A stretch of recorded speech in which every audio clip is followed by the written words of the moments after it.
வணக்கம். வணக்கம். ஒரு சின்ன கேப்புக்கு பிறகு உங்ககிட்ட வீடியோவில் பேசுகிறேன். இந்த மாதிரிலாம் வேணாப்பா, காது குத்திட்டாங்கப்பா, இங்க பாருப்பா. கடைசியாக டீலிமிட்டேஷன் பற்றி பேசியிருந்தேன். அதை தொடர்ந்து எலெக்ஷன்லாம் நடந்து முடிஞ்சிருச்சு, ரிசல்ட்டும் வந்துச்சு. இந்த ஓவர் பர்ஃபார்மன்ஸ் பண்ண கொன்னுடுவேன். ரிசல்ட்டுக்கு பிறகு என்னவெல்லாம் நடந்துச்சு, என்ன நடக்குது எல்லாத்தையும் பார்த்துக்கிட்டு தான் இருக்கோம். ஓ அப்படியா விஷயம்?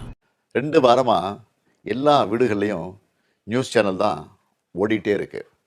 அப்போஸ் குளுக்கோஸா? அப்போஸ்ங்க, அப்போஸ்னா ஆமான்னு அர்த்தம். Don't know English. அந்த அளவுக்கு பரபரப்புக்கு பஞ்சமில்லாமல் போகுது. 2026 தேர்தல் முடிவுகளை எடுத்துக்கிட்டா திமுக ஒரு பெரிய பின்னடைவை சந்திச்சிருக்கு. கங்க்ராச்சுலேஷன்ஸ். அதை நாம் ஏற்றுக்கிட்டு தான் ஆகணும். இது நிச்சயமாக நாம் எதிர்பார்த்த ரிசல்ட் இல்லை. இதுக்கு அவர் காரணம் இவர் காரணம்னு யாரும் யார் மேலேயும் பழி போடாதீங்க. தலைவராக இந்த தோல்விக்கு நானே பொறுப்பேற்றுக்கிறேன்.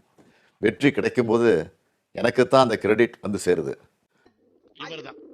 இவருக்கு இதான் வேலை.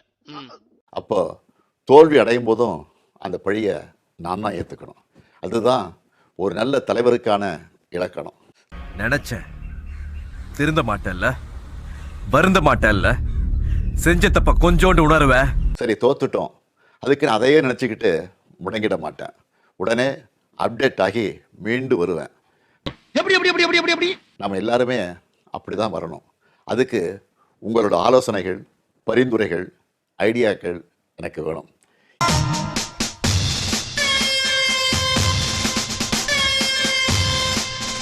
எலெக்ஷனாக இருந்தாலும் கரெக்ஷனாக இருந்தாலும் உங்ககிட்ட தான் வந்தாகணும். மக்கள் தான் எல்லாம்.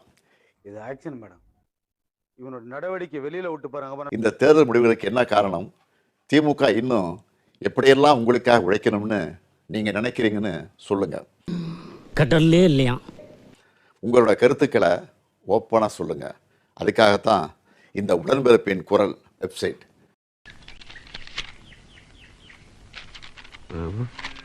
அது ஒண்ணும் இல்ல, கீழே போட்டுரு. இதில் உங்கள் கருத்துக்களை பதிவிடுறது ரொம்ப சிம்பிள். உங்கள் வாய்ஸ்லேயே பேசி கருத்துக்களை சொன்னீங்கன்னா அதுவே டைப் ஆகிடும்.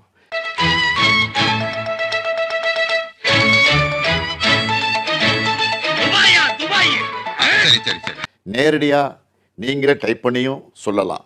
இல்லைன்னா நீங்கள் பேப்பரில் எழுதி அந்த ஃபோட்டோவை அப்லோட் பண்ணலாம், டாக்குமெண்ட்டாக அனுப்பலாம். கோடி ரூபா கொடுத்தாலும் சில விஷயங்களை நான் செய்ய மாட்டேன். அதில் முதல் விஷயம் இது. உங்கள் கருத்துக்கள் எனக்கு வந்து சேர்ந்துடும்.